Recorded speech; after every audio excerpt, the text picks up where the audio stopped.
I absolutely love Mexico. The second I drive across the border, I love it, but I actually really, you hit the statue, you see the giant, up on the cliff looking down over the ocean, that's kind of where it starts, because that's where the waves start, and that's where everything I like from there south it gets better south, the further south you go. So I'm looking at Jesus' left arm pointing south, and that's, for me, it's where it gets great. So there's two ways to plan surf trips. The modern surf trip era is you wait for the swell and you go on the surf trip. But you know what? Me, Dave, and Colin, we're kind of badass like that. So we did the old school way, man. We looked, we checked the wind, we saw the maps, head high. It's gonna be fun. So we hop in the van, we head down to Baja. First 2 days, shit.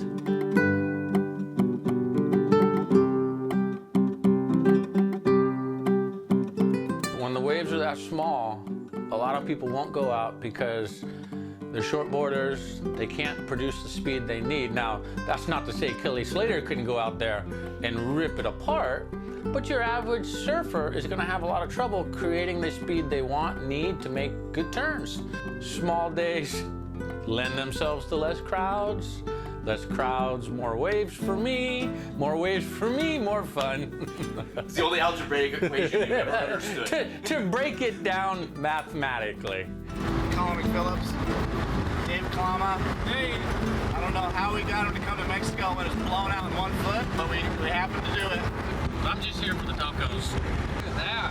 Colin's looking at 1 foot slop, and he's frothing like he always does.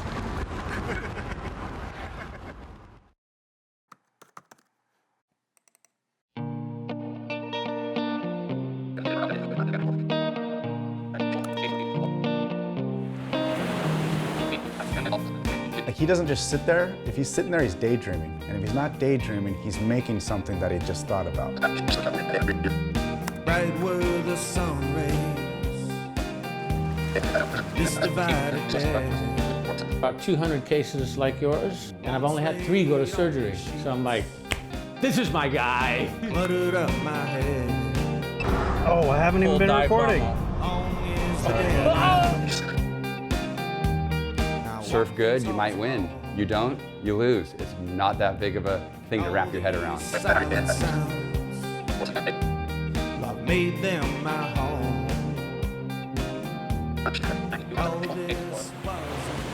When I go surfing, I don't consider it something I'm going to do. It's just something I do. Like, obviously I'm gonna wake up and go surf. It's like making coffee. It's like buttering your toast. It's like taking a shit. Growing up, I wanted to be a professional shortboarder.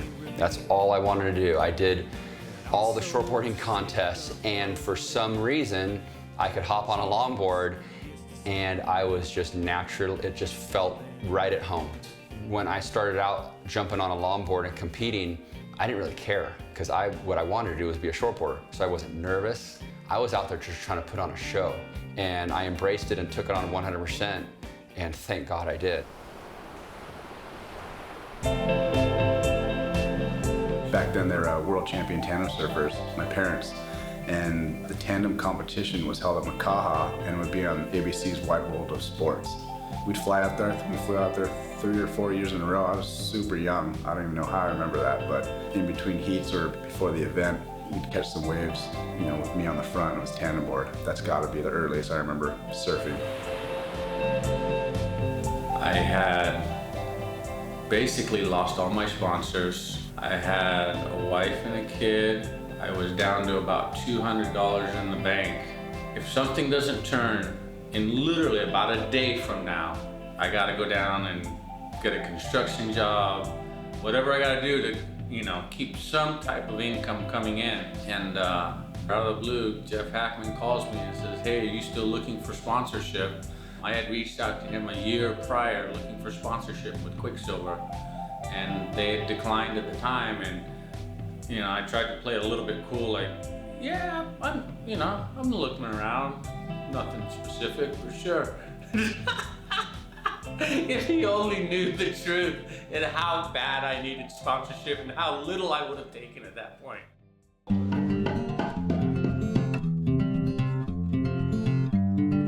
The big difference between foiling today and foiling 15 years ago is the design of the foil, which has allowed us to paddle out into the surf under our own power, catch a wave, and ride the foil without the snowboard boots and the bindings and the jet ski. So it simplified it a lot. So we tried foiling, and I'll be perfectly blunt, I sucked at it.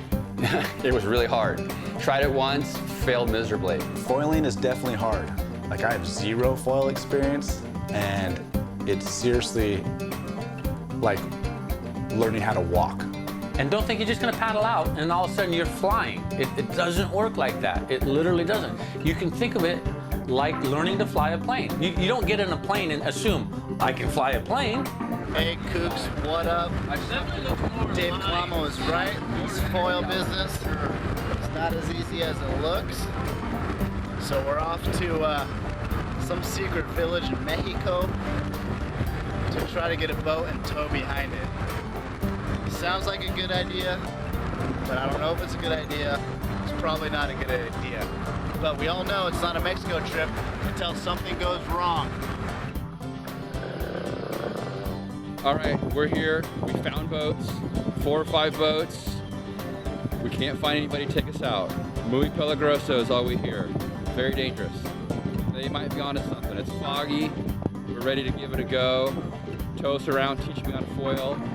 But we might be out of luck and wait till the States. We don't know. We're gonna keep trying, but if nothing else, we're in this awesome fishing village and we're gonna have a darn good fish taco. Stay tuned. It's like a frickin' Chevy commercial right now. Like a rock.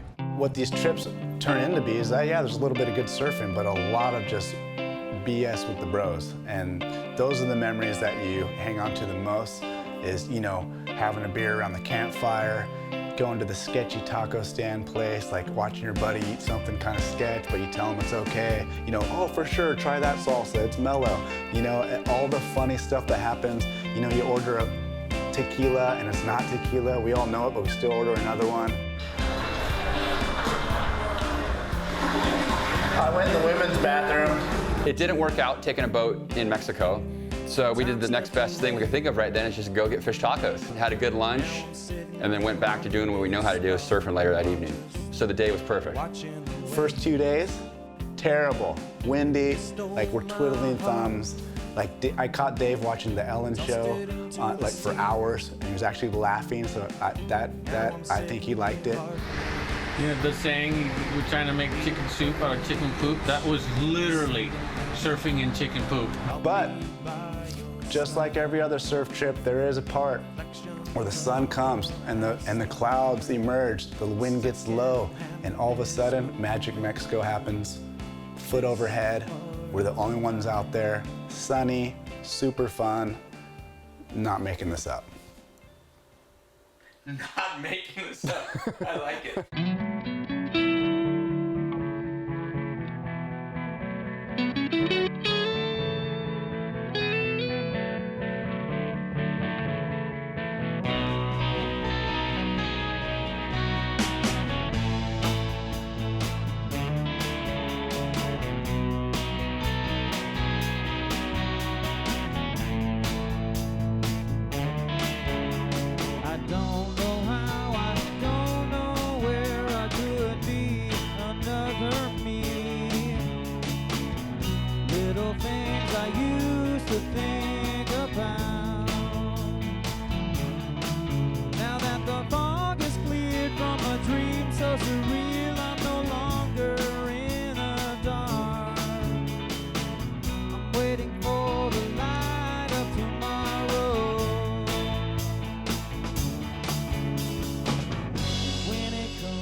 Of a rising sun shows me how to live. Forget my way home. Forget my way home. Forget my way home.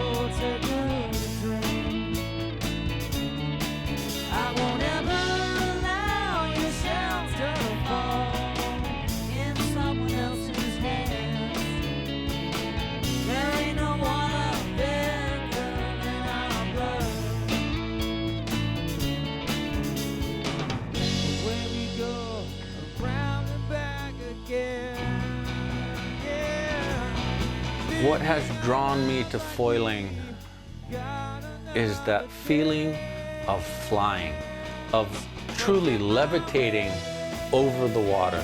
You look at the pelican soar along the surface of the water without touching it, just soaring above it. And you always dream as a kid, what would that be like? How would that feel? What would I do if I could do that? Now I know. I'm riding parts of the wave that haven't been ridden. I'm making turns that haven't been made because you couldn't do the kind of turns I do on a foil board on a surfboard.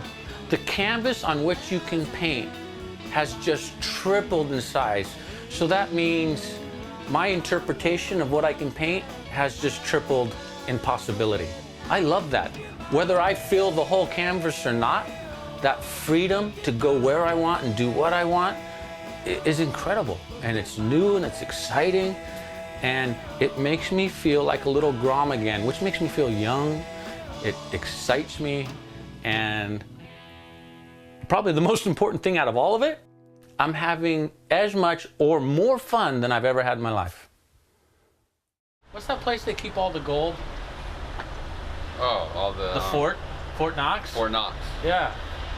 It's Fort Knox right now, buddy. It's just pure gold.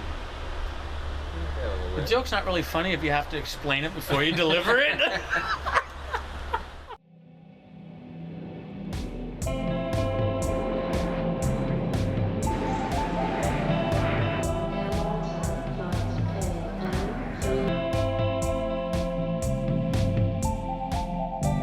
When I jumped from shortboarding to longboarding, of course I got a lot of crap. People, want to say stupid things, longboards aren't cool, whatever. And I kind of laughed it off. And longboarding's kind of like supping, you can ride it in waves that aren't real good. And I really don't like to surf with crowds. I love surfing by myself. And I think it's just great because I'm out in the water having a good old time. And I really can care less what everybody says.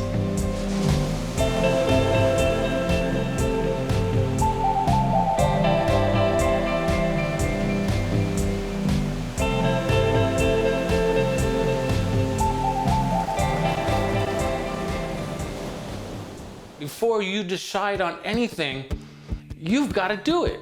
You've got to form opinions based on experience, not on this unknown. You don't know. How can you form an opinion about something when you don't know? You haven't done it.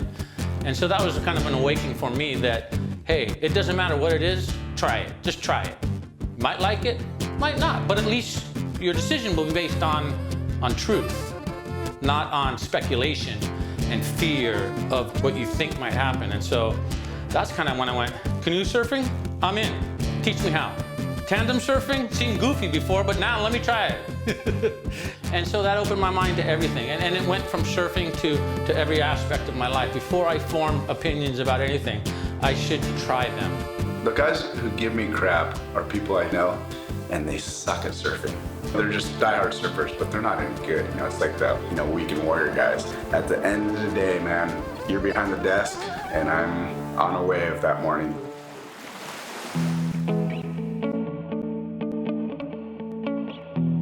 You know what? I'm not scared of change. I know people, they're 50 years old and they're still trying to ride the same shortboard they rode when they were 18, and they're angry and they're not having fun and they complain about everything. I want to have fun riding waves. I figured out at a very young age, certain equipment makes certain waves fun. And I've always been about that, is ride what the wave calls for. And there's lots of waves that a small little shortboard just doesn't work. So it goes right into stand-up paddling. There are waves that are just like made for stand-up paddling. So why would I not just embrace that and jump on it?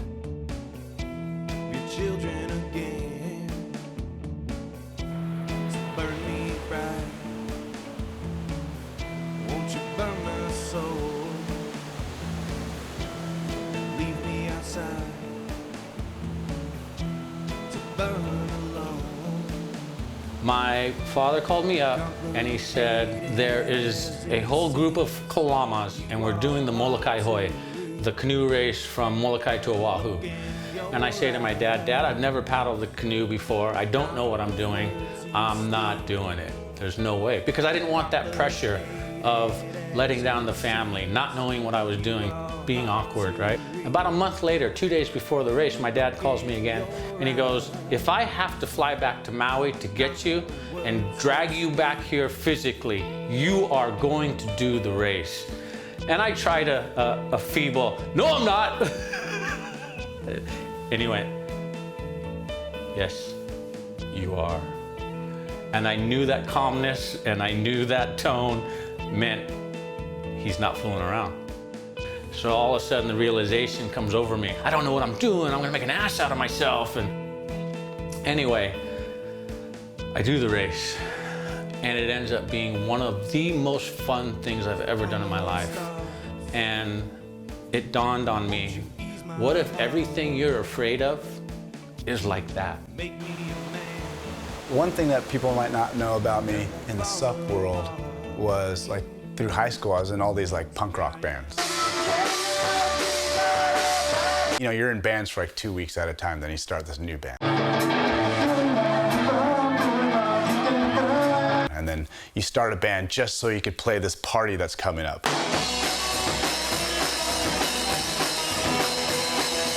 Yeah, we had a band called the Sweaters, and this was like the first time we thought about it. Like it's like all branded, right? So the Sweaters, this is our logo. This is what we're gonna wear. Thank you for joining in our musical endeavor tonight. Gather round and clap your hands.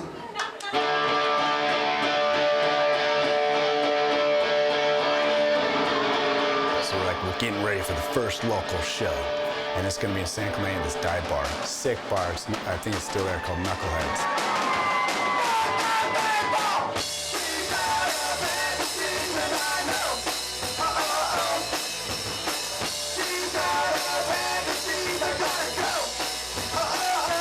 So we go there, and we start playing, and we're just rocking out.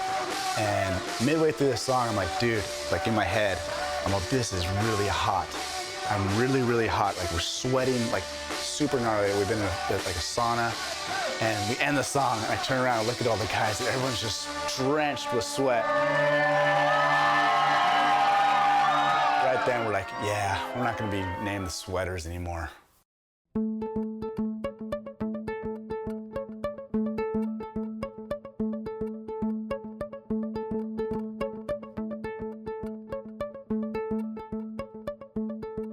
I've always thought that, you know, a jerk in the water is a jerk in the water. It does not matter what board they're on. They bag on SUPs because of some guy in a SUP. They bag on longboards because of some guy being a jerk on a longboard, hogging waves and this and that. And it doesn't matter what board they're on. You know, a jerk's a jerk. But once I started paddle surfing, it was almost like a rebirth. You know, I was already in my kind of mid-30s, not really competitive shortboarding or anything, just going about my life. And, you know, it's a rebirth. I'm going on trips, you know, I'm going in competitions, and it was just fun. And you had that feeling that you're pioneering something in a way. You knew it was the beginning of something. Just the energy and the excitement and the way it exploded was super fun to be a part of.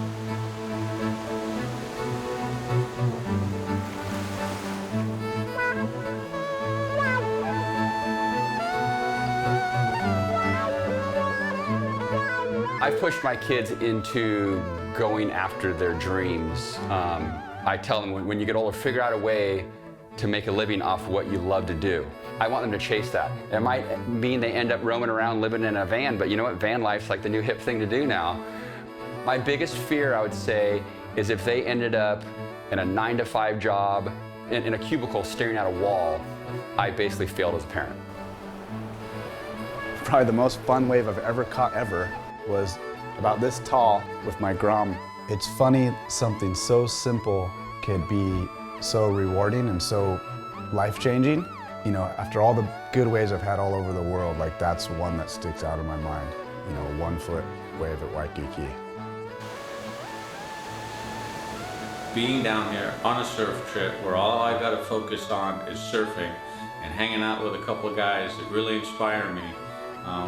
I couldn't ask for a better scenario. And, I mean, like the other day, we were up at, I think it was Little Hawaii. 20 yards away, there was probably 30 people on this right, and we found our own little peak. We kept looking at ourselves like, why isn't anybody surfing the wave we're on? And the reason is, because there's a herd mentality. And Dave and Colin get it. We don't have to follow the herd. We can wander around, and that's kind of the beauty of stand-up. Go find your own peak, and that's literally what we did that day, was go find our own peak.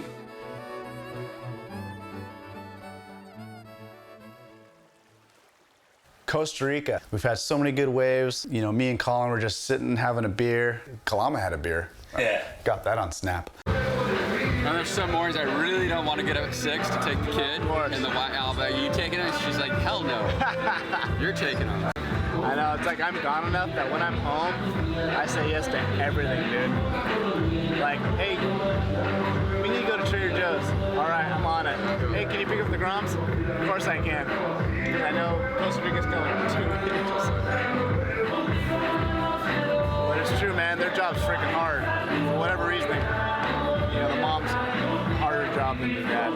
Groms just need certain things from the mom. That's just. You know, the only spot we didn't get that we wanted to was this one beach break, that Barrels.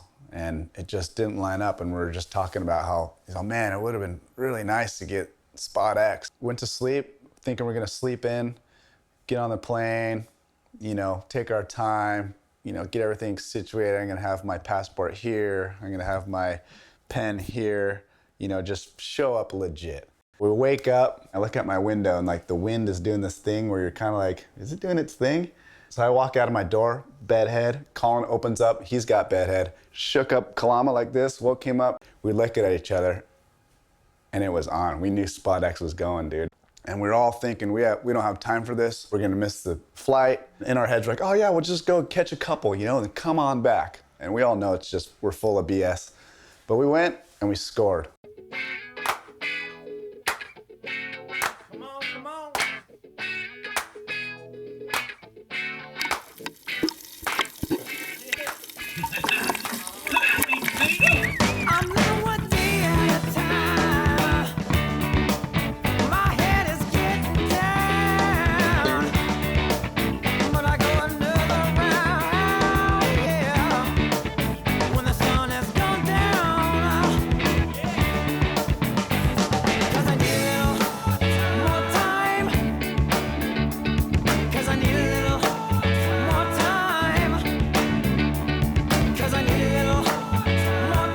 I'm talking choo-choo, bam-bam, lefts, rights, because we've been surfing all rights, these regular footer dudes. So I'm like, yes, there's lefts, they're gonna surf on those rights, and I'm gonna surf on those lefts.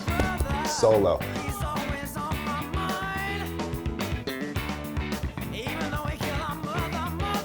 My first 4 waves, get barreled. By then I'm like, man, okay, I guess we're done. We can get to the flight. And these guys just kept going and going. So I'm like, okay, I'm gonna stay out too.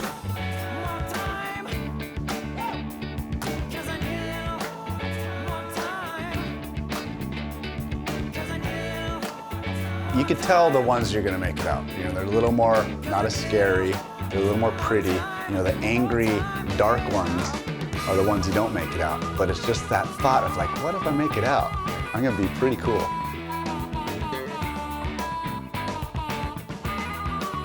Everyone's like, okay man, we gotta go, 1 more. No one's gonna get 1 more. 1 more is 11 more. We all know that, it's 1 more.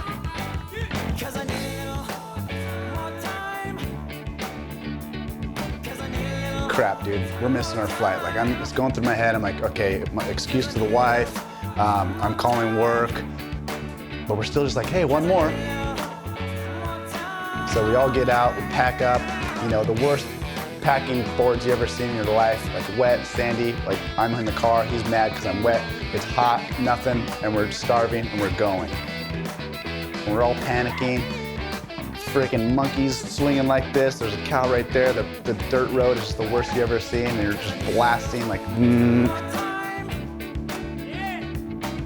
The worst thing to do is get to that counter because you're already a surfer and they already hate you. So you come to the counter and you're like, hey, I'm late. Can you do the thing? And they just look at you like a moron and they're like, sure. And then you're like, oh, by the way, I have boards. And then they see your boards and they hate you even more.